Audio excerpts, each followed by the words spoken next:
Hello and welcome to the SportsGrad podcast, your bite-sized guide to enter the sports industry. And joining me, as always, is the big socials guy, Ruben Williams. How are you, mate? G'day, Ryan. I'm fantastic. Thank you. I'm very excited for this episode. I've been running a very amateur social media account for a long time now. And today we've got an expert in to actually teach us how do you run a social account to millions of fans and do it well. So absolutely. It is a big episode. And we know Em's a gun, which we'll speak about later, but hearing all the behind the scenes is going to be very exciting for everyone. So, and I agree with you. I kind of run a pretty average social media program. So it is great to have a professional in the room sharing a bit about what they do. So ultimately we can improve, and the listeners can improve as well. So. Absolutely. And just so easy to talk to and incredibly insightful at the same time. So a lot to look forward to. Absolutely. If you want to learn more about who we are, feel free to connect with us on LinkedIn, or if you want to ask any questions, jump into the SportsGrad community. Absolutely pumping at the minute. We've just ticked over 300 members inside, which is huge. It's a very exciting time to be involved. And 200 jobs for our members as well, Ryan. Yeah, that's a big milestone. That's a huge milestone. Yeah, wow. Things go quickly. That's right. Well, we love giving shout-outs.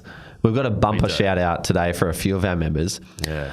Sarah Pretty, Dhruv Taneja, Neetu Babu. The three of them have just picked up roles at Cricket Australia as customer support coordinators through the SportsGrad community. So the community cricket team have jumped on board into the Discord channel, posted them their jobs there, and the three of them have just snapped it up, and now they're living the dream at Cricket Australia. So they'll probably bump into Em at some point, I presume. No doubt. Foot in the door. It's pretty easy, isn't it? Doesn't get much better than that. How good. If you would also like to get your foot in the door of the sports industry, or if you're an organisation and you want to hire people quickly and easily like Cricket Australia have just done, or you just want to learn from the best in the world, there really is something for everyone inside the SportsGrad community. So get involved with that, Ryan. Absolutely. Rubes, we're going to start today's episode, as we usually do, with a quick tip to get a job in sport. So if you're currently studying or you've just finished studying, having a postgrad qualification in sports management on your resume can give you a huge leg up over potential candidates applying for that same role. So if you want to pump up your resume and get specialised knowledge in sports behaviour, law, marketing, ethics, finance, governance and strategy, almost got that down packed now, take a look at Deakin's postgrad qualifications. Their Master of Business in Sports Management is not one of, but the best one in Australia, ranked number 1. So add a postgrad to your resume, and that is our tip for the episode. Who have we got on today? We mentioned her first name, but this is going to be a cracker. Em Collin, Ryan. I cannot wait to introduce everyone to Em. She's an absolute gun. She is the social media producer of Elite Women's Cricket at Cricket Australia, responsible for producing all the content across all the different social media channels for the Women's Big Bash League and the Australian Women's Cricket Team. Now, Ryan, we know the Australian Women's Cricket Team is the most successful cricket team without a doubt. So that makes Em the most successful social media producer in the world. A World Cup winning social media producer. So. Well, there are not many, like Australian cricket cover, do women's sport better than a lot of other codes in any other part of the globe.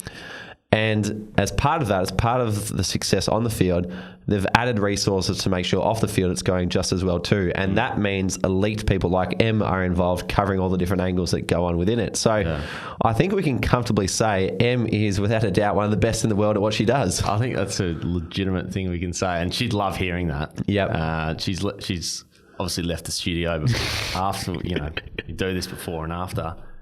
She'd love it. Yeah. So, Em, you're listening, no doubt. Yeah. Enjoy that one. Well, Ryan, here's a few things to look forward to. One of the things that I love the most about Em's episode was just how she got her start in social media. She's taken her career from filming pizzas in a local pizza shop to the Australian Women's Cricket Team. That's where she got her start, at the local pizza shop. Yeah. So I love that story. It's so good. When you're at a restaurant, there's always someone that get their food and they've got their phone over the table taking the curated photo. That's kind of what Em was doing once upon a time. So there's always paths into sport. You just never know. So I love that. Some of them with more cheese than others. Yeah, well, extra cheese looks better on the camera. I just loved hearing about, and this is probably very cliche and very an easy one to say, but just hearing how she works with the Australian women's cricket team. Like the behind the scenes, she mentioned all the things around training and games and what types of content, all that kind of thing. So I love that. For anybody who has an interest in social media, which most people do now, it's a great listen. So it's good to hear what happens behind the scenes. Yeah, and even just like the impact that those incredible individuals are having on M2 is quite inspiring. Yeah. She said there how much they've impacted them, so that was great to hear. Yeah, and Ryan mentioned we've been doing a pretty amateur job on socials for a while now. Em teaches us exactly how she crafts her content. So for anyone out there looking to become a gun in this space, just have a listen to how Em does it. Yeah. She's got some incredible tips that you'll no doubt put to practice. And help on captions, which we all have issues with. Yep.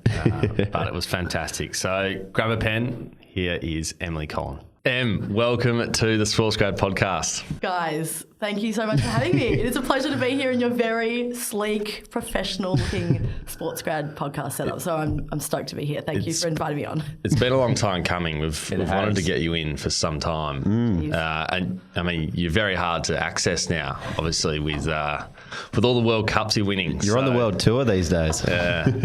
Yes, it's bizarre. Like I've never really spent much time away from Melbourne, but I've just been flitting around following the Australian cricket team around, which is something that I never thought I would be lucky enough to do, but here we are, but finally landed back in my hometown of Melbourne. Well, the pleasure is ours. I don't think I've seen you in the flesh since we last worked at Cricket Australia at the same time, which was probably March 2020 or so. Oh, yeah, what a time. Which is what, 2 years ago now, which seems extremely weird.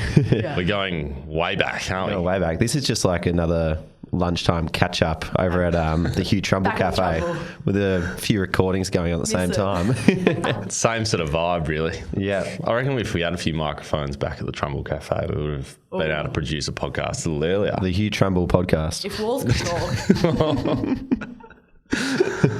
Well, awesome. Well, Em, it is nice to catch up again. I've admired your job for a long, long time. I thought what you do is super, super interesting and super, super cool. Why don't we start with the World Cup? You're the social media producer for women's cricket, elite women's cricket. Tell us a bit about that and what you were doing over in New Zealand at the World Cup. So, yeah, it was an unbelievable experience. I've been in the job for, I think, 3.5 years, and it was never something that I thought I would be lucky enough to do, to travel overseas and, watch a team like these Aussie girls go about their business every day, train, play, and then, win World Cup. So basically we headed over. It was always a bit up in the air about whether we were going to be able to go, because the tournament was actually meant to be in 2021. But then obviously, pandemic, delayed that by a year. And leading into the tournament, New Zealand's borders were obviously closed. So it was always kind of a bit iffy, are we going to get critical exemption passes to get in the country? And I'm a social media producer, so that is something that I wouldn't have thought fits into critical. Oh, top of the food chain. Yeah, well, apparently. I mean, you've got to get the socials out, so it's probably the most important role. Yeah. So when the borders slammed shut, I was like, okay, the dream's dead. I'm probably not going to fit into the critical category, but that wasn't the case. So we were on the plane. I think it was straight off the back of the Women's Ashes. I think we had 1 day in between to get everything sorted, and then we were straight onto the plane to Auckland to do 10 days of hotel quarantine, which was cool. Wow. Yeah. Any tips for quarantine after doing that 10 days? Well, it actually got shortened. So I think 3 days in, it got shortened to 7 days. And it was actually my second stint in quarantine. So we did it back in the WBBL hub as well. So kind of just no tips, just heaps of work. Yeah, just do work. Try and move. I just tried to do one Pilates class or something a day, and then I didn't feel like a total waste of space. And then just like watch TikTok. Nice. Getting inspiration for when the highlights start coming through. Exactly. So once that was knocked over, we had a couple of weeks in Christchurch to spare because we were there so early. But then, the team started training. Everything kicked off, with a match against England in Hamilton. And, I think they played 8 games. And, basically what we did, the team were in a separate bubble to us. So when I say us, we've got, so it's travelling with myself and then journalist Laura Jolly and our cameraman Nick Price. So the 3 of us are in a little bubble together. Nice. So we kind of just, follow the team around. We cover training, the press conferences at training. And then, we do our podcast on the side as well. And then for match days, it's pretty stock standard, live tweet the game, make sure fans are kept up to date with what's going on. And then, in between the match days, just try and give fans as good of an insight into the team as we can. Like, they're an unbelievable team. Like, there are some great personalities in that team, and our job is to just let them shine. So it was great to be over there in New Zealand and see them lift that trophy. So when you say cover training, what does that look like exactly? Are you there with your phone just roaming around? Like, what does it look like? Yeah, pretty much. I mean, so for an ICC event, they're pretty strict on what you're allowed to do. Yeah. So if it's a game in Australia, what we would do is take pictures of the warm-ups, video the warm-ups just on my phone, but with ICC, you're not allowed to do that. But at training, we can. So it basically is just how much training vision do fans need and want to see. So I guess it's basically striking a balance. First training in a while, get around it. Like, everyone wants to see me landing in the nets, but I don't think you need to see that every single day. So striking a balance of different things that you can get the players to do. One day it might be in the nets. The next day you might get a couple of players to tell a funny story of something that happened on tour. So it's just striking a balance between getting a variety of content to give people a holistic overview of what's going on in the team. Is that ICC rule because they want to put it on their socials, or is it broadcast, or is it? I think it's a bit of both. Yeah, it's a bit of both, which made it pretty tricky for us, to be honest. I imagine. Yeah, I mean, and it's sort of something we didn't really know heading over there. So I think we got the rules. We got the rules when I think maybe a couple of days out from the tournament. We were like, ooh, it's gonna make things tricky. But do you you would have planned ahead, sort of what you want from each game, each training session, what sort of content, right? Yeah. So did you have to almost just redo that plan in a way? Well, for game day, it's not game day is never really anything. Game days, because you don't know what's going to happen, right? Yeah, well, game day and game day, you're covering the game, and that's kind of what you're there to do. Training's a bit looser. Training, you can sort of, chat with the media manager, saying, is there anything we can do after training, anything fun we can do, and that sort of stuff. In the middle of a World Cup, it can you've always got to remember the players are there to play in a World Cup. So there's a balance, but there's, the team are having fun anyway. So it's just up to us to try and capture them and bring out the best in the team when we can. Yeah.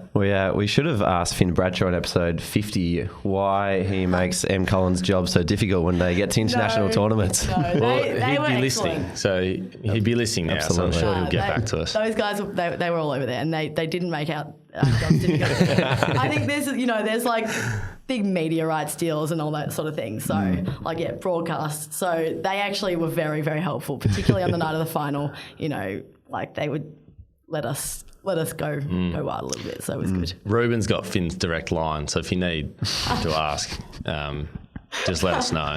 I will. I want to come back to what Ryan said about your planning. Will you go into a World Cup with a content calendar and try and stick to it, or do you just kind of see what happens once you get there and think, this will work on this day, or And with that, do you have a sort of set frequency? Let's post 3 times a day or once a day or twice a week. Yeah. How does it all work? I would like to say there's a calendar. Like I always have like a bit of a table, that sort of outlines, this date there's training, and then there's this opportunity, whatever. And below that have like a list of ideas and things that we can do, and then try and slot things in and like spread things out across each day, each week. And that always changes though. But it's just, for me, I find it important to just be able to list these things, and then things always change. Training gets cancelled, training gets delayed, might get moved later, it might rain, so they can't train. So just as long as you have the ideas and the little things in the back of your mind, you just have them listed down and you can kind of slot it in, and then, if you film, say, for example, you film a mic up at training, have that there, and then, have a separate column for when you want it to roll out, so you don't have 4 videos going out at once. So you kind of try and have a loose plan, but I'd say it's a very rolling plan. So it's always evolving. Yep. Reminds me a little bit about our social media operation. I must say it's a little bit more loose than that. I feel like it's the nature of the game though. It's loose. You got to be ready to adapt on the fly and at the same time, jump on things when they happen. You can't possibly plan everything, because otherwise you don't get anything fun and spontaneous. So got to have a bit of both. Yeah. Socials are meant to be fun, aren't they, as well? Correct. Absolutely. You don't want to be too structured. No, that's boring. And when you go out and plan all your content, will you do it with certain goals in mind? Will you have, for this week, we want to try and get the Australian women's account on Instagram up to, 2 million reach or whatever it is? Or during the World Cup, do you want to have a certain number of video views? Are there goals and metrics that come into the work you do? Because it is quite spontaneous, so some of it seems hard to plan around. Yeah. No, I wouldn't. I would say I'm never I never go into anything with a number in mind. I think we sort of all know the quality of content that people want to see, and the kind of content that people want to see. I never really. I think the numbers are as a result of the good content, and I would never say we need to hit this many views or this much reach in this particular month. I think that comes as a result, and we'd certainly go back and check and look what worked well, what people enjoyed seeing. But I think if you get too bogged down into those numbers, it'll drive you crazy, and then it kind of takes the focus away. So if you just kind of look back and see what worked, and then kind of tailor your approach from there, that's kind of the way that our team operates, which I think is a good balance. So based on what you've seen, if you could pick one type of content to post that gets the best reach, what kind of post would it be? Well, aside from sort of match vision always goes pretty well, but that's just because, that's kind of the core. That's kind of what people are there to see. Yeah. But other than that, what I love sort of working on and producing is sort of that heartwarming, wholesome content, for example. You get Elyse Healy interacting with a young fan. There was one thing that we posted a couple of during the Women's Ashes. Elyse Healy just went up to the young flag bearer, helped her hold up the flag, and that was just one of the best performing things on the page, just because people love to see that, and it is so that is such a normal thing for her to do, because she does that sort of thing all the time. But it's just people, and I think that's why people love this team, because they're just normal, awesome people. They go out of their way, but they wouldn't even think of it as going out of their way. There was another earlier, I think it was in a series against India and Mackay. Elyse Healy, she had a pair of wicket-keeping gloves that she'd signed and wanted to give to a young fan who'd driven a long way from Toowoomba or something. The series was in the Gold Coast. And, that was another one of our best performing posts, just because people really appreciate that sort of wholesome content and, appreciate that the team are good cricketers, but they're also good humans. Everyone loves wholesome content. Yeah, absolutely. You said they're awesome humans, and I think everyone can see that from the outside, which is probably a credit to the job you're doing, because you're kind of showing it. How has being involved with this team impacted you personally? You mentioned the podcast you're doing now, it's almost become such an awesome team to be around, and I can tell you right now there'd be a lot of people envious of your position, but how's it impacted you personally? Oh, they're phenomenal. And sometimes sometimes you forget that they're like the best team in the world, just because like throughout the World Cup, they're so relaxed. Like they go to training, they're like chatty, you know, talking about like random stuff. Like they're just so normal and relaxed. Yeah. But then they sort of like, you can see when they flick a switch, they get into the nets, like they get it done. Like they're there to train, but they're also having fun at the same time. So yeah, it's like I feel very privileged to watch them go about their business, talk to them, chat to them, like ask them about their lives on our podcast. So yeah, it's like, because I haven't never really been involved with another sporting team. I mean, we see like WBBL clubs and whatnot. Like it's hard to know how they compare to other sporting teams, but these guys, they just operate on another level. And yeah, sometimes like when you see them lifting the World Cup trophy, you're like, oh, this is pretty cool that I get to actually just like witness this and stand there and watch them, creating history and just an unbelievable legacy that they're just going out and winning the whole time. It's ridiculous. It'd be pretty cool just being in a team that wins nonstop. Oh, absolutely. Yeah. I mean, I think I've actually had to cover maybe, I reckon I could count on one hand the amount of times that I've had to cover a loss. They don't lose often. Like it's insane. Like they hardly lose. Like, so it's a lot of Aussies win. Pretty good when you sad win. Tweets. Thesaurus, Aussies win. How can I change this caption? You've probably forgotten what to write if they do lose. Seriously. It's like, what do you say? Genuinely. Like I'm just never prepared for that. Well, is there anything in particular that you've kind of taken inspiration from the girls on and applied it to your own life? Even if it's as simple as, I can't be bothered getting out of bed today. Crap, what would Alyssa Healy do? Yes, okay. Well, Alyssa Healy, like she's probably someone that like, I feel like she's just got the best attitude to life, and that is go out, do your thing, and always like have a smile on your face. So even like I think they had with the Sydney Sixers, they had a pretty rough WBBL season. And I think she like copped some flack on Twitter for, you know, like, why are you smiling so much? Your team is on the bottom of the ladder and you're going to miss out on finals again. And she kind of like wrote back on Twitter, as she does, and just said like, sorry for going out there and doing my job with a smile on my face. Like you never know like who might be watching. So I'm just going to try and enjoy it while I can. And I think, well, it's something I've always tried to do. I mean, things are never that bad. So always try and have a smile on your face. And that's something I try and do in my life, you know, at work and not at work. Just go with the flow and be happy. It's never that bad. Yeah. You are genuinely one of the smiliest people at Cricket Australia, so that does make a lot of sense when you've been hanging around this team for so long. Yeah, I mean, well, I feel like it's just a privilege. Like it's like not many people get to have, like some people go to work and, you know, like they might be sitting in front of a computer all day, and I get to go out, you know, go to different cricket grounds, jump on planes, see different cities, and that's really cool. Like, so I should never take that for granted. So, yeah, it's just trying to have fun while it lasts, because you know, never know what you might end up doing next. So, it's great fun, and I'm loving it. And so, where's the next destination? Com Games.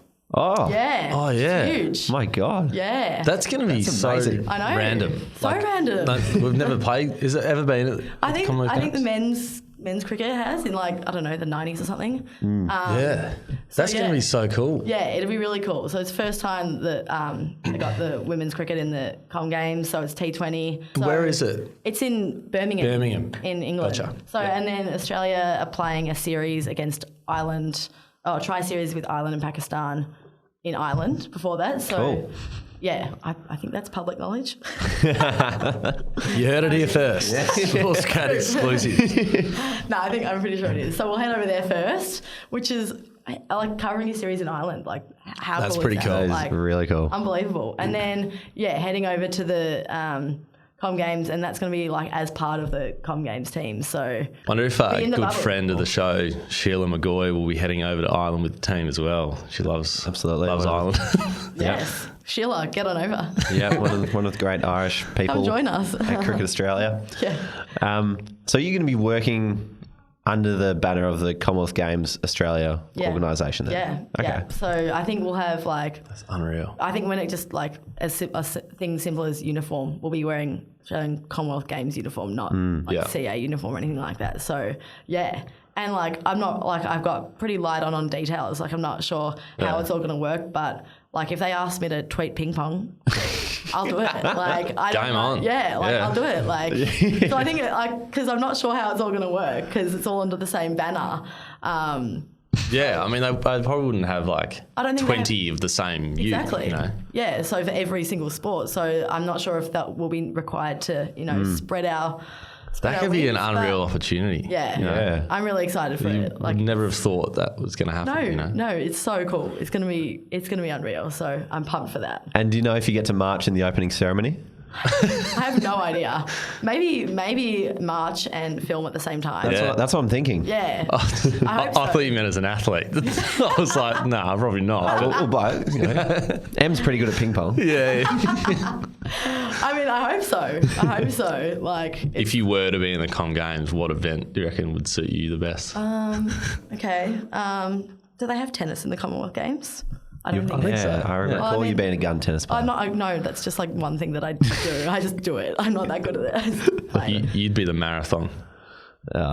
Maybe the half marathon. Yeah, the halfie. Maybe little halfie. into a netball team. Do they have golf these days? Pretty sure. No one would want me on their golf team. It's definitely Olympic. Yeah. Of Commonwealth Games. I don't think I'd be much of an asset to any sport, but don't worry. Maybe It's the squash. same with me. Squash. Decent.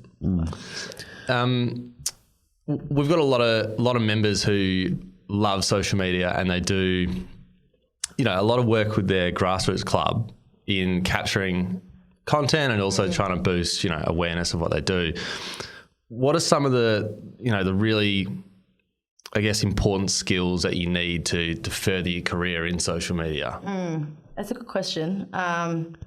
I feel like the most important thing that anyone working at a local club can do is just try and capture like the most genuine sides of their club, their team, and like they would just think about what the goal is. Like if the goal is to get more people down to the club, or maybe it's get more girls involved at the club.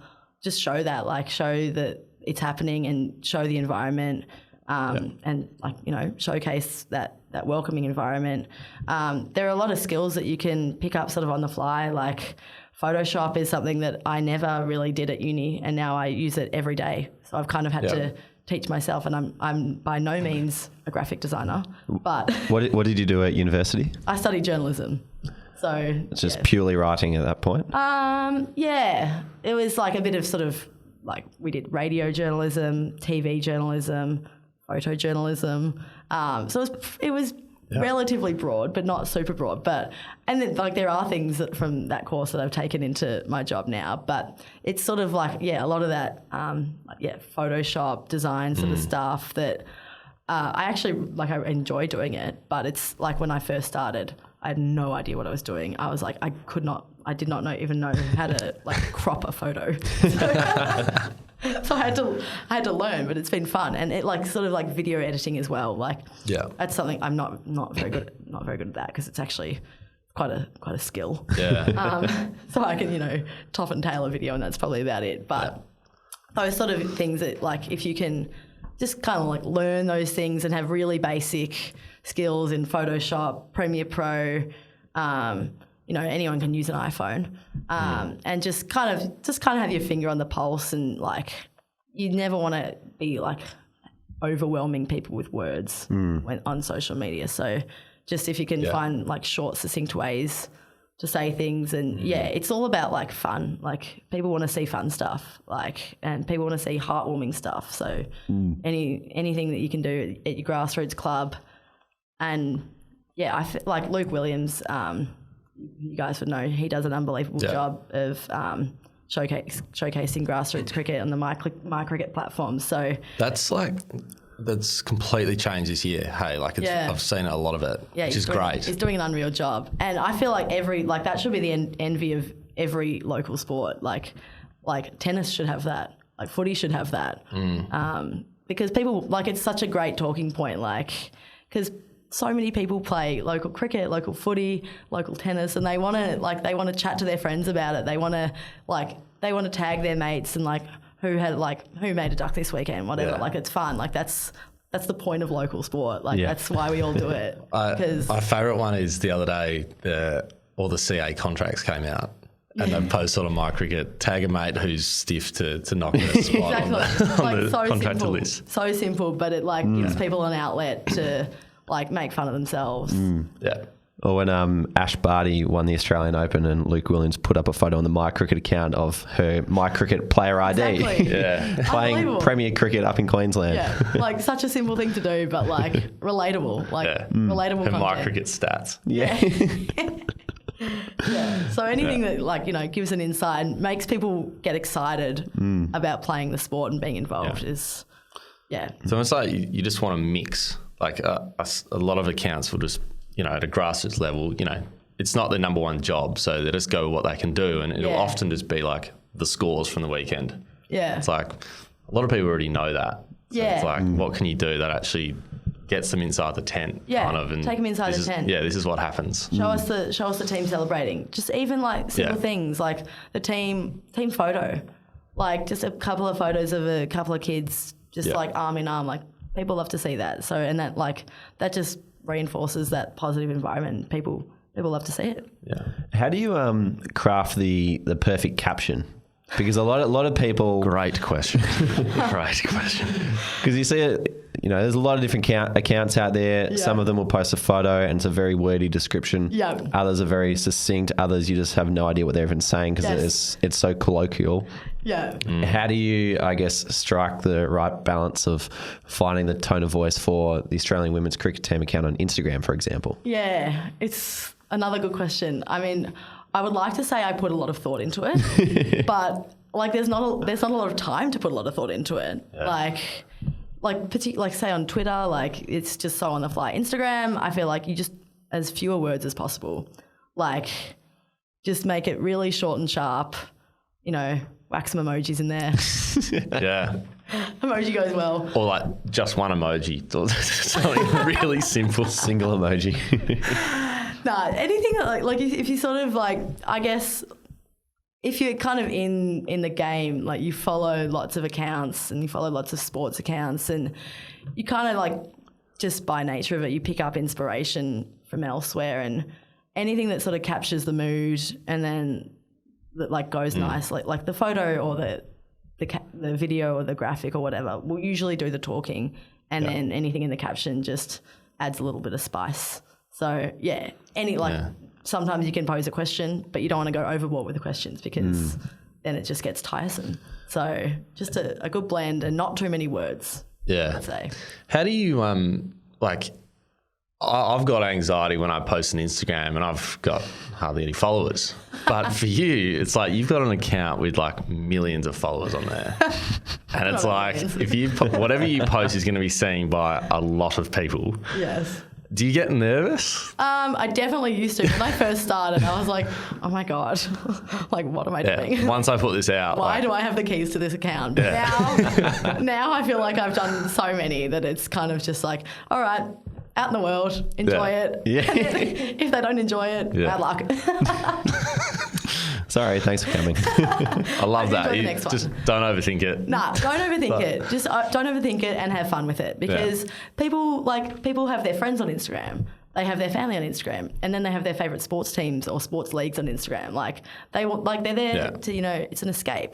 It's all fun. It's nothing is too serious. So we don't need to take it too seriously either. Just have some fun with it. Yeah. What benefits have you seen for Cricket Australia and women's cricket in particular by putting more time and attention into the socials? Well, I think before I started, the accounts were still active, but it was and they were obviously going really well. We've got a great team there, but because we've got at CA in our digital team, we've got the cricket.com.au offering, which is sort of more a hard news, really cricket focused. That's you're up to date, the highlights. That's your stock standard bread and butter, what a lot of people want to see. But for the women's accounts, I think there's so much we can do, like growing the profile of the players and the team and, you know, shining a light on the player personalities. So I think the opportunity to just put a bit more into that and let the cricket.com.au do their thing while we sort of focus more on, that wholesome content, if you want to call it that. And like, you know, showcasing the players' personalities and showing them having fun. Like that's kind of like the benefit of having the two sort of split offerings, because it does, like, that serves all fans. Like it serves your hardcore cricket fans who love every part of the sport. You know, they want to see the highlights. But then for like maybe a new fan coming into, like, who might flick on the TV and see the WBBL or the girls playing, like, oh, they look like they're having fun. They might, you know, go on Instagram and look at the team accounts and they think, oh, these girls are awesome. Like, you know, they're having such a great time while breaking world records. So your rusted on cricket fans will always be there, cricket.com.au. So I think hopefully what we've been able to do is, you know, target a new kind of fan that are new to the game or just are there for a different reason. Like they don't necessarily want to know about who's got the best strike rate in the game. They might want to know what Lacey Hilly had for breakfast before her World Cup innings. So it's just having that like sort of split offering that, you know, you're covering all bases and, you know, attracting a newer audience. Yeah, that's really cool. And you can see it's having a flow-on effect to, you know, greater broadcast coverage and even bums on seats, all that sort of thing. Say, for example, a student came to you and said, hey, Em, I'm trying to get the social medias up and about at my local cricket club, but the president doesn't really seem to want to put an emphasis on social media. What would you tell that student to take back to the president to say, this is why we should really put time into socials? Yeah, it's a tough one because sometimes people like, and it's like we would all know this, like it's sometimes hard to sell the dream because, you know, people in different generations might not understand the benefits that come with social and all that sort of stuff. So I think what they should say, like just kind of build a bit of a case study and like he or she can go about their business and then like even over a month, go back to him with some numbers because I feel like you can't argue with that. Like be like, we've reached this many new people, we've had this many fans come down, or this many new people come down to the club. So just do it for a month. Like do your best with what you've got. Get your phone out. Share some, you know, if it's like Instagram Reels, if you might want to get on TikTok. I think I've seen some cricket clubs get on TikTok, which is interesting, but no, like we love it. We love it. Like it's great to see. So just give it a crack. And then if you present some numbers, like that's the sort of thing it's hard to argue with. So I reckon just get some numbers up there and President, convince him eventually. Yeah. The numbers don't lie. Exactly. Just interview the president and then he'll be happy. Yeah. I think that's honestly probably what's going to get over the line. Give them a bit of the upload a photo of him. Yeah. He'll be happy. Yeah. Like he's got this many likes. But no, it's a no-brainer. It honestly is a no-brainer because that's how people connect these days. It's how people interact. It's how people discover things. So it's a no-brainer. Tell the president it's how people would find like clubs now. Yeah, like, exactly. You'd almost search like your area, something cricket club. Like, you know, that's almost how people find things now. Is like if someone Facebook. moves, say you move to a new suburb or new city, and you're like, okay, I want a new cricket club. You're going to look them up on Instagram. You want to know what the vibe's like. You want to know, you know, if it was me, like, do they have a women's team? Like, do they seem cool? Yeah. So the other thing is like, if you have Em only joins cool teams. yeah. They seem welcoming. What was I saying? Oh, like if you have a website, it's probably going to cost something. Whereas like social media is free. It's free. Completely free. Completely free. It just requires someone to put some fun stuff on there. Yeah, and it can be a team effort. Like it can be multiple people running the account. Like, you know, someone can be in charge of the Instagram this day. Like maybe you build it into the responsibilities. Like someone's running drinks, someone's on the Twitter. You're rostered onto Twitter today. Yeah, exactly. Exactly. That could get dangerous.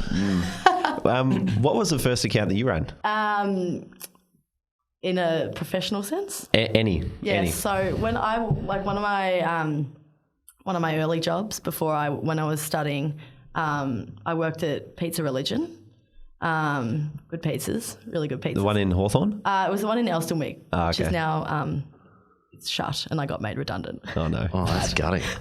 Sorry to hear. Okay, but they needed someone to run their Instagram because it was actually a new business, and they needed someone to help run their Instagram. So, Effie. It was honestly content is just pizza. Yes, pizza. And I was like waitressing, and then like when it was quiet, I used to just like video the chefs like doing their thing, like sprinkling their cheese, and it was like some really poor content. Like, who's the target market there? Who's wanting to I think I was trying that? to I don't think I put that much thought into it, but I think I was trying to just target like people in the local community, and it was like, if I go back and look at some of the captions, it was awful, absolutely awful. But luckily, I don't think, hopefully the CA Digital guys didn't look too closely at that account, and just made that private. That wasn't part of your portfolio when you applied for the job. I think it was. Look at these pizzas, guys. I think it was, but I thought, I learned a little bit, but thankfully, I think on deck at CA, I've learned a lot more and how to sort of curate a better looking Instagram grid than what I did at Pizza Religion. Yeah, that was the first one. All up since there. That's awesome. Well, there's hope for anyone working in hospitality social media roles. Exactly. You never know what might happen. Yeah. Tell us a little bit more about how you got into social media. You obviously had a few roles. You did journalism. Gave you LinkedIn a massive stalk yesterday, so I know a little bit about it. But keen to know how you sort of shifted into that social space from journalism. Well, so I studied journalism at RMIT, which I really enjoyed it, but I won't lie, I was not the finest uni student.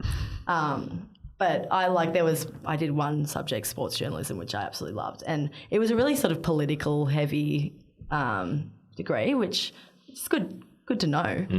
But I sort of knew I would never want to be, I was never going to be hosting Radio National Breakfast. You're not going to cover the budget or anything like that? No, certainly not. So I always knew I wanted to work in sport. It was just kind of, I played it, loved it, always wanted to do it. And that's why I studied journalism, because I wanted to be a sports journalist. So I finished my degree, went to live in Canada for a year, came back, and I was like, all right, what are we going to do?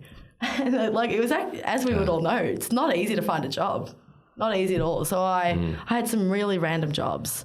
I worked as at the Weekly Review, which is kind of magazine. I don't think it really exists anymore, but it's kind of like Domain. I used to go around to houses that were for sale and write the little blurb about the house. And I didn't know anything about houses.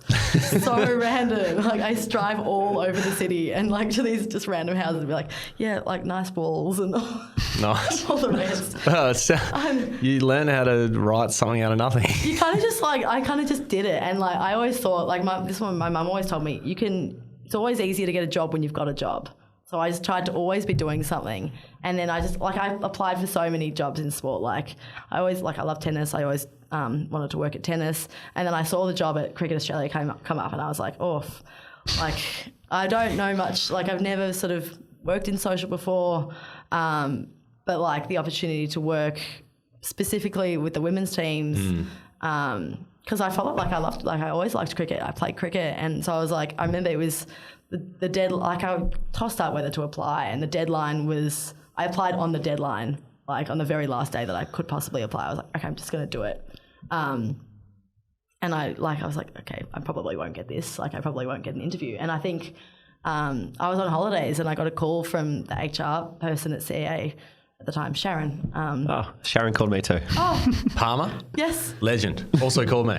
Lovely. We love Sharon. Shout out to Sharon. She should definitely be tuning in. I think I was at the Snow at the time. I think I was I was working at the Snow. And I was on the mountain and I answered the call and she was like, oh, you're free for an interview? I was like, yes, next week I am.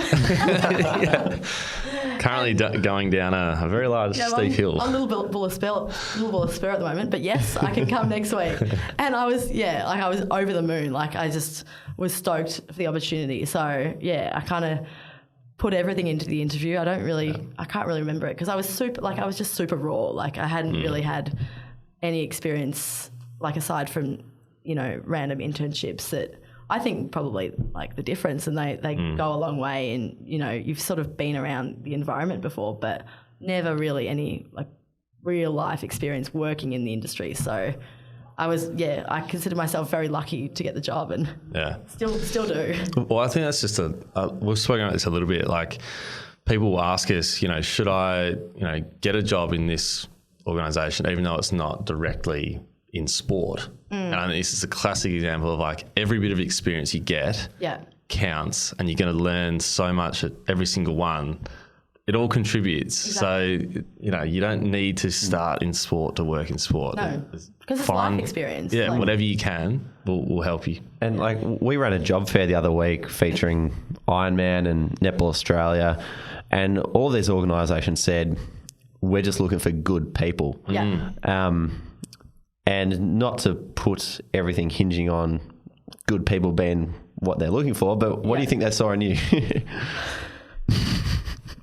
I think they would have just seen like a super fresh girl from, you know, just finished uni, just returned from living in Canada for a year. And I think, like, obviously, like, I couldn't offer much in terms of rock solid experience. So I hope what they saw in me was someone who would just give it a crack, you know, be open to giving it a crack. Like, I'll give it my all. Like, I'll try my best. Like, I'm here to have fun. I'm here to help the players have fun.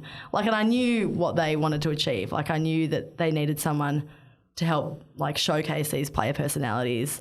And, you know, I came in with some ideas. Like, I had a bit of background on the players, like, because I followed it, and I was like, you know, this is what I think we can do. Like, don't know how we're going to do it, but we can do it. Like, did they ask for that? Yeah, from memory, I think they asked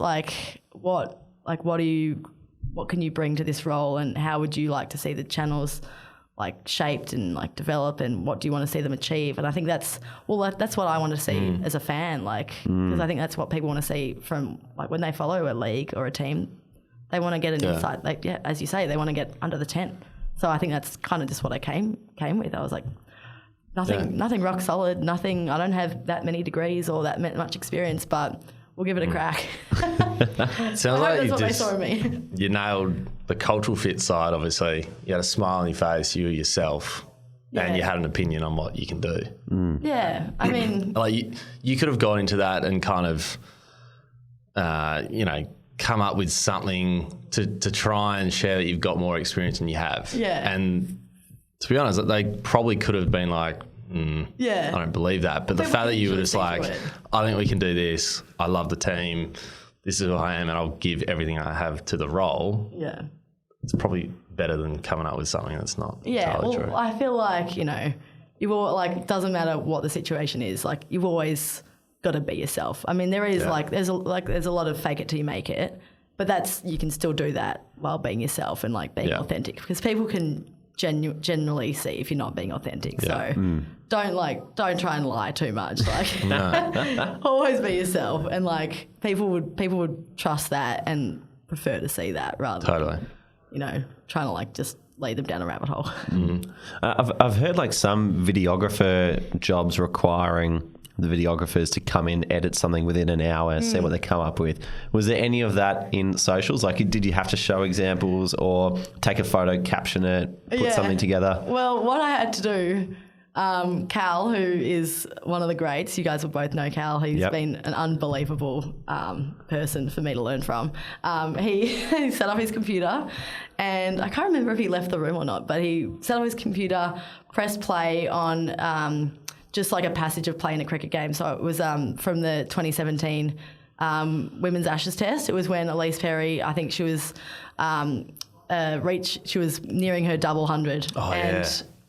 There was one instance where she, like, it was like up in the air whether or not she cleared the boundary, and I think initially everyone thought it was a 6, so she raised the bat, take helmet off, and then they zoomed in and it was a 4, so she had to go back in her box, and then she, you know, like, I think she found the boundary again and celebrated her double 100 again. So it was, like, they kind of made me just, like, live tweet that in a Microsoft Word document. So I just had to, write down a couple of tweets.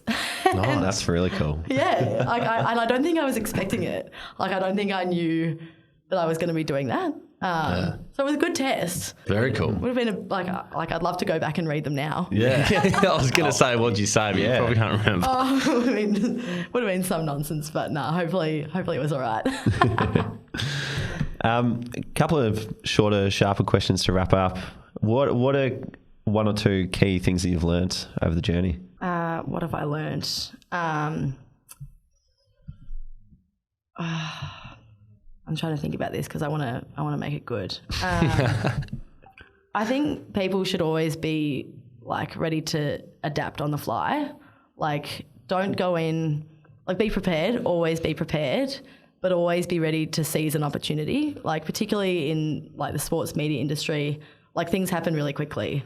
So if you're so like, if you're really wedded to doing one thing, it might limit you from doing another thing. So just be always ready to, like if you see something happening in the distance or on the other side of the ground, just do it. Like always trust your instincts and do it. Like don't just be wedded to doing one thing and like sticking to the plan. I think that's probably one of the most important things that you can do in sports media, like jump on things when they happen because someone else will. And then if you don't do it, you'll miss it. So always jump on it. And the other one, as I was saying before, like just be yourself, say yes to everything, say yes to opportunities that come your way. Like nothing is permanent. So like I think there's always a lot to be gained from saying yes, giving things a crack and just going with the flow a bit. Like, I mean, I remember when we were starting our podcast, I think Cal was like, oh, you guys should do a podcast. And I was like, oh my God, how am I meant to host a cricket podcast? And I like still kind of think that, but like it's been one of the best things that we've done because it's like taught me so much. And, you know, I've been able to build relationships with these players and, you know, it's a skill that I never thought I would have, like producing and editing and recording a podcast. So just say yes, just do it. And if it doesn't work out, you can change your plan. But I always think there's nothing bad that comes from saying yes to opportunities and just don't be scared and back yourself. Nice. And share a little bit about the podcast, The Scoop. The Scoop. The Scoop. The Scoop, it's been great. Like I think it started, we've done it for 2 seasons now.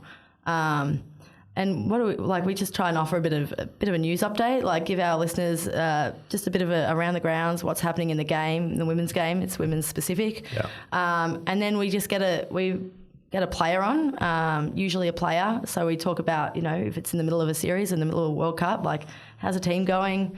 We love doing sort of like when we were in quarantine, we were able to do some more in-depth chats. Like we chatted with Meg Lanning for, you know, about 45 minutes about just her life. I think when Meg celebrated it was 10 years in the Aussie team, we sort of traced back her 10 years and like back to the start, which was a really fun thing to do. Like we've had Megan Shoot on and I think we had her on in quarantine and I don't think we talked about cricket. I think we talked about her daughter Riley that she had about 6 months ago. And so it was great to hear about that process and her daughter and her wife coming on tour with her. So like that's sort of offering that we can give fans who, like, you know, they know that Megan Shoot bowls a great in-swinger. But they might not know how Megan Shoot is handling having a 6-month-old baby on the road with her. So it's been great for us to do, like from a, you know, personal, professional development sort of perspective. But then it's also been great fun to hopefully share some of those stories that, you know, might not get told, you know, like broadcast, they tell these sort of stories, but it's shorter windows. So to sort of go a bit more in depth and, you know, uncover a few deeper things with the players has been, a really fun thing to do. And speaking of key and influential people, who have been some of the individuals on your journey that have helped you in your career, and what are one or two things you've learnt from them? There's been a lot. A lot of them at CA, like the team we've got, like our digital team is just so supportive. Like I remember when I started, like as I said, I was fresh, I was raw. I didn't know, like I always liked cricket, I knew cricket, I played cricket, but I was not a nuffy by any stretch. I played like at school and watched it like, you know, for fun with my family. But it's such a complex sport. like there's so many different rules, and like there's it's like, I think what struck me when I first started, it's like they speak in a different language. Like, I definitely felt that when I sat next to the content team for a year or so. Yes, like, and there's like a whole different language and lingo that people who play cricket and like love cricket use. Like, and I was like, what have I gotten into? Like, how am I going to pick this up? But they were all like, everyone was so supportive, and even like, I bet like the first match I would have tweeted or like covered, it would have been like pretty rough.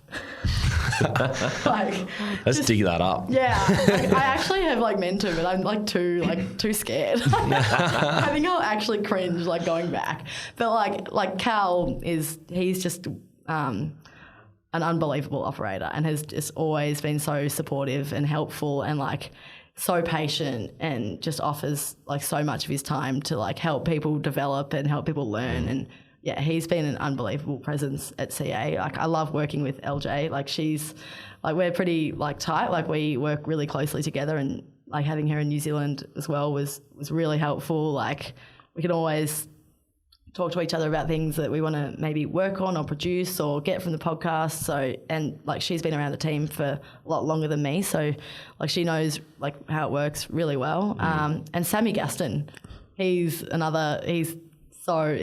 both started at the same time, but he was coming off 5 or so years at Collingwood. So he'd been in the game for longer than me, and he's always someone that I, like, to this day, I lean on. Like, I always bouncing ideas off Sammy. Like, I love to hear what he thinks, and he's always got like a fun perspective on things. Like, he always knows like how to bring out the fun. So yeah, those three at CA I've loved working with, and they've been incredibly helpful to me. Amazing. Awesome.